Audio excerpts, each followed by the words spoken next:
On Sunday mornings, the streets of Haven Falls were nearly silent, except for the hum of engines and footsteps heading toward a single destination, Grace Revival Church.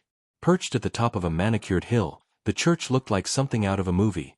White stone walls, a grand bell tower, stained glass windows that shimmered in the morning sun. But the real draw wasn't the architecture. It was Pastor Elijah Cain. Known nationally as America's favorite pastor, Elijah Cain had transformed Grace Revival from a modest town chapel into a media empire. He had millions of followers online. His sermons, filled with charismatic storytelling, booming conviction, and comforting scripture, had become weekly staples across televisions and YouTube streams.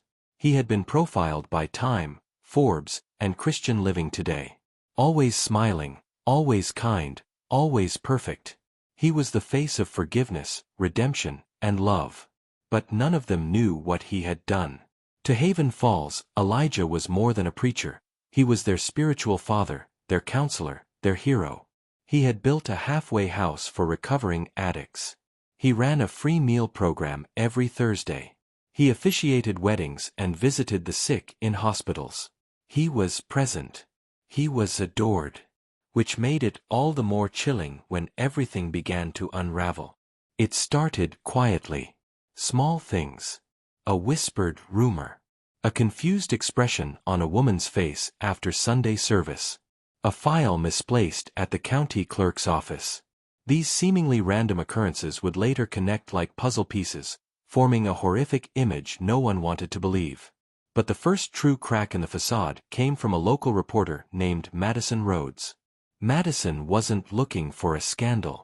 She was a freelance journalist writing a piece on inspirational small-town churches for an online Christian magazine. Grace Revival seemed like the obvious choice. Her first meeting with Pastor Cain was everything she expected: charming, humble, articulate. He talked about his late wife, Miriam, who had died in a car accident 5 years ago. He described his calling as a journey from pain to purpose. Madison scribbled notes as he spoke about turning grief into service, how the church had saved him as much as he had saved it. But it was when she asked about his early years, where he had studied, what towns he'd pastored in before Haven Falls, that she noticed a shift. A flicker in his eyes. A quick inhale. He smiled through it, but something was off. Later that night, Madison did what reporters do. She started digging. Public figures leave trails. But the deeper Madison searched into Elijah Cain's past, the more questions she found.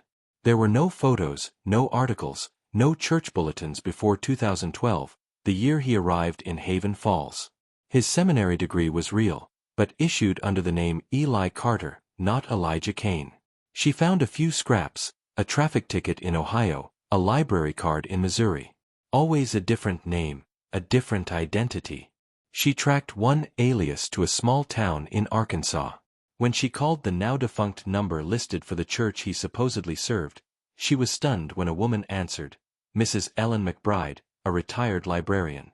"You said Elijah Cain?" Ellen asked, her voice shaking. "That's not his real name. That man, he was called Pastor Eli. And he left town after the police started asking questions. God help us, I think he had something to do with the Simmons girl." The Simmons girl was 19-year-old Hannah Simmons, a choir singer and volunteer at the local food bank. She disappeared in 2011. Her car was found parked behind the church where Eli Carter preached. Her purse was in the front seat. The keys were in the ignition. But Hannah was never found. Police interviewed Pastor Eli briefly, but he claimed he'd been out of town at a retreat. There was no evidence tying him to her disappearance, and no body. He left town a week later. The case went cold. Madison's pulse pounded as she stared at Hannah's photo on a 14-year-old missing persons flyer. Blonde hair, green eyes, bright smile. She looked like any girl from any small-town choir. Madison decided she needed to go to the police. But she didn't know Elijah Cain was already watching her. That Sunday, Madison sat in the back row of Grace Revival, notebook hidden in her purse. The sermon was on the power of truth. "I used to think," Elijah said from the pulpit, that if you buried your secrets deep enough, even God might forget them. His voice trembled slightly, something rare for a man known for poise. But secrets grow roots. They rot your soul. And one day, they claw their way to the surface. The church was silent. Elijah looked directly at Madison. She felt a chill sweep across her skin. Grace, he continued, isn't found in hiding. It's found in confession. That night, a tip was left anonymously at the county sheriff's department. Coordinates. A letter. And one sentence written in sharp, deliberate handwriting. She's in the garden behind the old cabin. The next morning, police followed the GPS coordinates to a dilapidated cabin 40 minutes outside Haven Falls. Behind it, in what had once been a vegetable garden, they unearthed a shallow grave. Inside were the remains of a young woman. DNA later confirmed it was Hannah Simmons. By that afternoon, Elijah Cain was gone. His house was empty. His cell phone disconnected. His bank accounts frozen.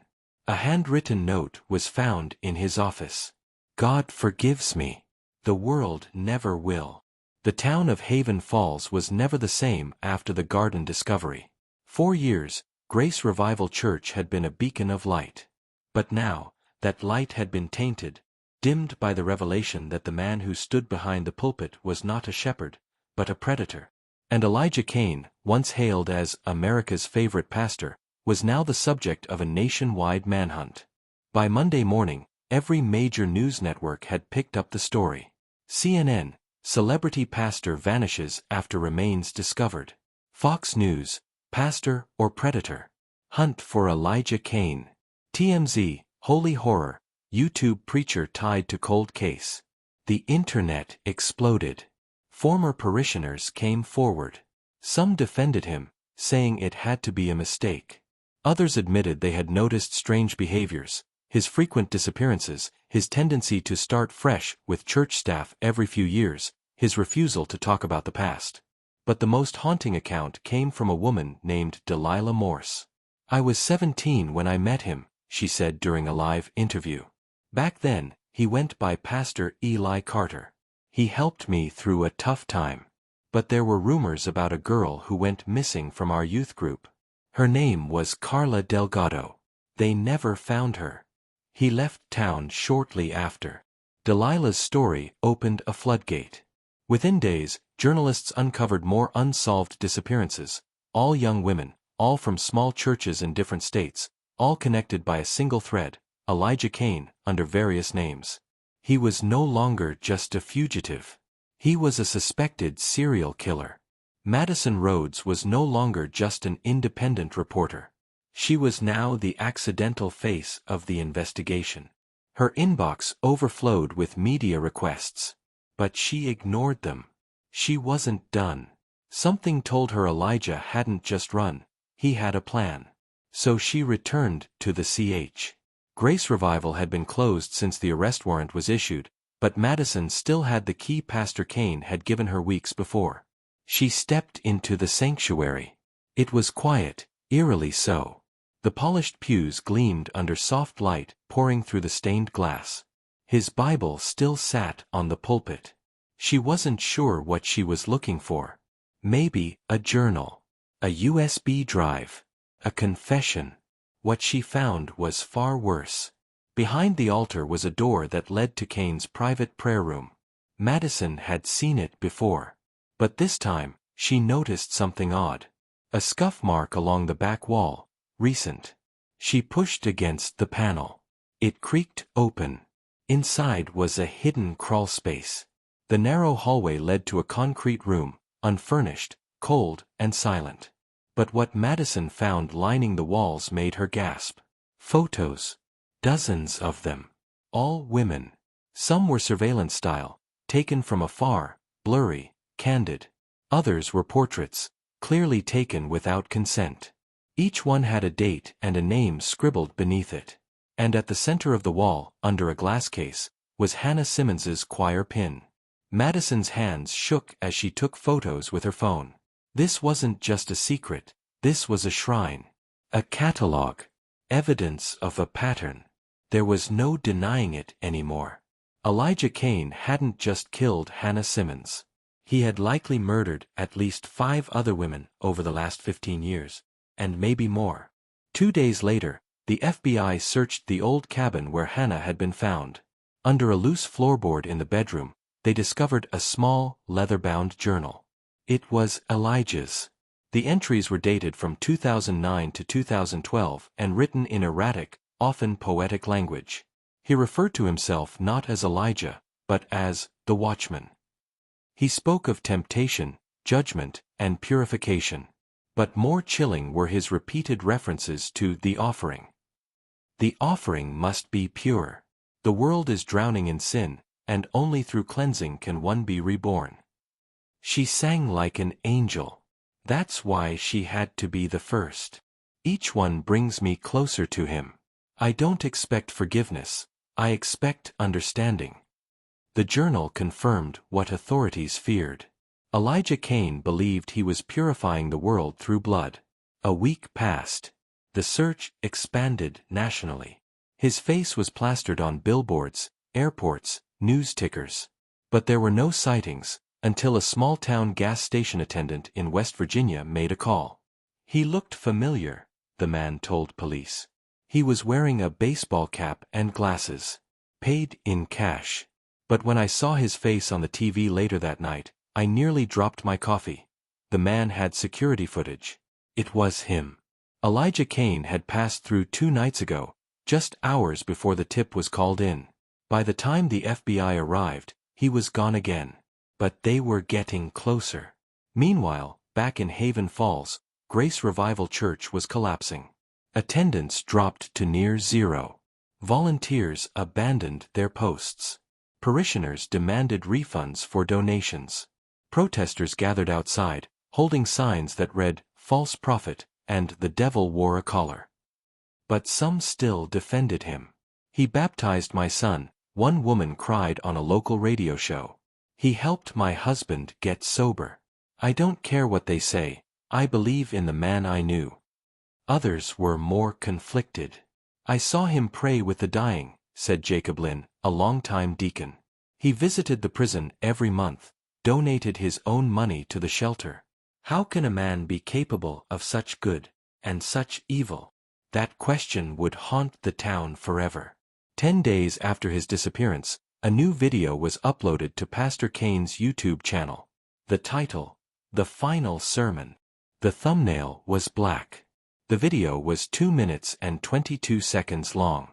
And within 10 minutes of posting, it had over 1 million views. In the video, Cain sat in a dark room. His face was shadowed. His voice was calm. "They will tell you I am a monster, that I took what was not mine to take. But I did not act alone. I was guided. I was chosen. And I chose them, not out of hate, but out of devotion." He paused. "There are more like me. Men of the cloth who have tasted blood and felt no guilt. Look around you. You will see them. You already know their names." The video cut to black. And then, static.